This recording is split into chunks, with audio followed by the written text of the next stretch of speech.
We at Project Rousseau in the United States have had the pleasure of partnering with Rosenstein for 3 years now, and what a 3 years it's been. We also have the honor to host Danish students and teachers here in Cairo. At være med i Global Citizenship-programmet har været virkelig stort. Det at have Egypten som partnerland har givet os en mulighed for at lære noget uden for pensum, lære noget anderledes, som vi ellers ikke ville have lært. At have Spanien som partnerland har været rigtig fedt at på en måde genopdage et land i Europa. Hvad jeg tror, landet Singapore har givet mig sådan, i forhold til min uddannelse, der tænker jeg meget sådan, at jeg har lært helt vildt meget af deres, altså eleverne i Singapores skolegang. De viste virkelig et engagement og en viljestyrke, som jeg aldrig har set før. Og det lyder helt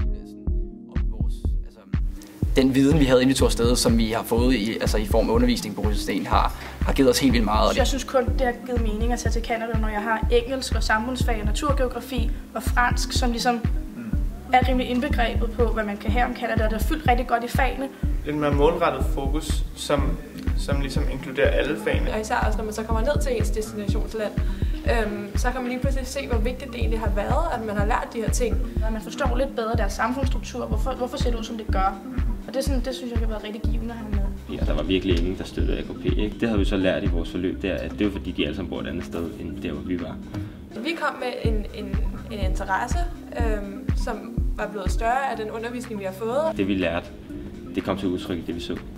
Så det er ligesom forenet alt det faglige. Vi havde et kulturforståelsesforløb.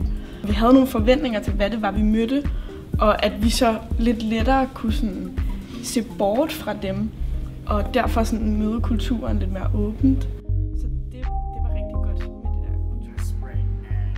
When we exchange between our students, we exchange so much more than ideas. We exchange cultures, we exchange thoughts, we exchange ways of living. When I first met my friend Gita, we had a dream to make this program come true. And we worked very hard until we made it true. Sometimes what our students find most interesting is what's seemingly most everyday to Rosenstein students, and I think the same is true in the other direction. Især i Argentina, der har de sådan meget med deres historie, som betyder meget for dem. Og det er som om sådan, at vi lærte rigtig meget om, at der var mange ting, man skulle have respekt for omkring deres historie. De blev rigtig beæret over, når vi kunne fortælle om det, når vi kunne nævne det, når vi kunne spørge ind til forskellige sådan, punkter i deres historie. Man får bare så meget mere ud af at sådan, virkelig blive integreret og møde kulturen. Få lov til at kommunikere med nogle andre og lave venskaber rundt omkring i hele verden. Men så alligevel opdager man, når man så kommer til et land, man ikke har været i, altså hvor meget der egentlig er, så man ikke ved noget om endnu. Man fik understøttet de forestillinger, vi havde om deres følelser omkring styret. Ikke? De var virkelig, ingen af dem var engageret i politik, men de var virkelig vrede over det. Men samtidig gik det også op for en, at sådan, Danmark og USA er meget forskelligt.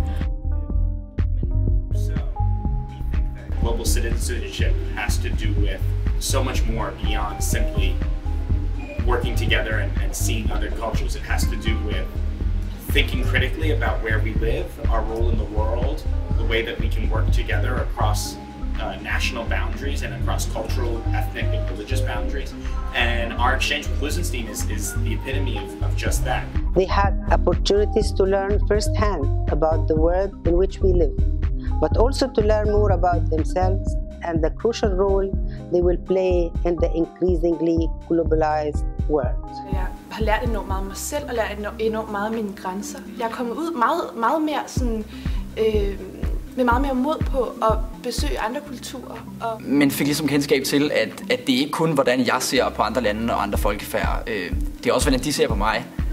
Ja, på en måde kan man godt nogle gange tænke over sådan der, at man har det for godt i Danmark, til man bare ligesom kan stå og se på. Ja, vil man ikke hellere have bløde værdier, eller bløde egenskaber, som f.eks. åbenhed og venlighed, end man vil have de allerbedste tal i verden, når uligheden er så høj, og forskellen mellem rig og fattig er så stor. Vi har et fælles ansvar som mennesker, altså ikke kun i Danmark, men altså som mennesker over det hele verden, om at behandle hinanden godt.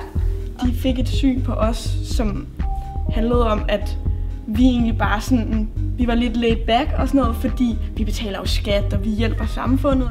Det åbnede virkelig mine øjne for, at man skal gøre noget, og man skal sådan tage handling. Hvor man godt kan have lidt det der meget sort-hvide billede, så man jeg synes personligt i hvert fald, jeg har fået virkelig, virkelig meget ned på det. Det er først nu, når jeg sidder og tænker over det, at faktisk efter vores besøg af amerikanere her i Danmark, så har jeg selv været ude og lave frivilligt arbejde mange gange.